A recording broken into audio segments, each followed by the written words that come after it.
Hi, I'm Al Dare with Mickey's Bait and Tackle here in Syracuse, New York. And today we're going to talk about tying jigs with marabou. Marabou is an interesting material.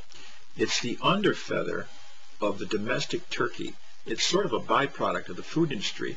It comes in white and it's dyed in many different colors. The first thing that we're going to do is we're going to securely place our jig head. We're using a flathead jig in the vise jaws. And then we're going to start our thread by wrapping away from us and over the thread itself, getting our thread established and cutting our tag.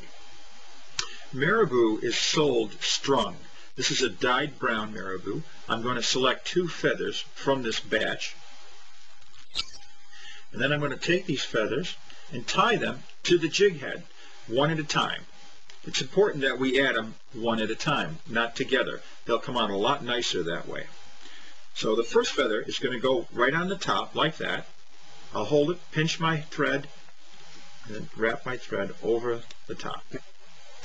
Now that my first feather is established, my first marabou feather, I can take my second plume of marabou and tie it again by wrapping the thread over the feather. Always wrap away from yourself. Now that both feathers are established firmly, it's just a matter of taking your scissors and trimming those feathers close to where you tied them in. 1, 2. We have both of our feathers tied to the collar of the jig head. We trim the feathers. Now we have to make the collar. And by doing so, by wrapping the collar with the thread continually, we form a nice, neat collar. One wrap in front of the other. Very simple. Just keep wrapping.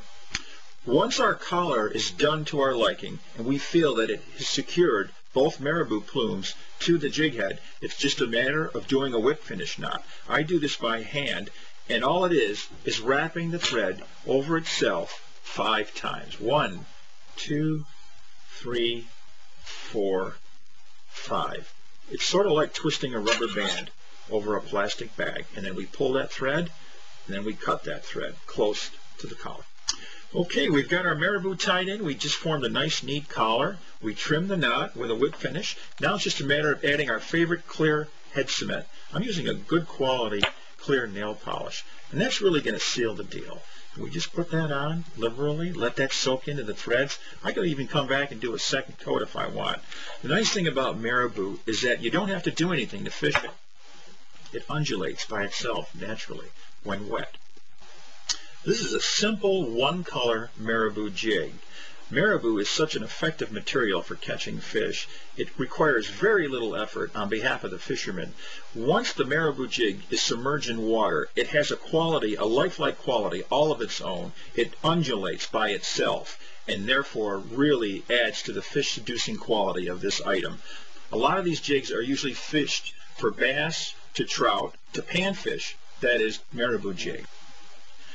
Tie these marabou jigs in different sizes, from everything from like a 1/32 all the way up to about a 1/4 ounce. The ones that you usually find in stores are the smaller variety, like the 16th and 32nd, designed for crappie and panfish. This happens to be tied on about a 3/8 ounce hook or jig head, and it's really perfectly suited for bass or walleye. Hey, thanks for being here today, learning how to tie your first marabou jig. I'm Al Dare with Mickey's Bait and Tackle saying so long and good fishing.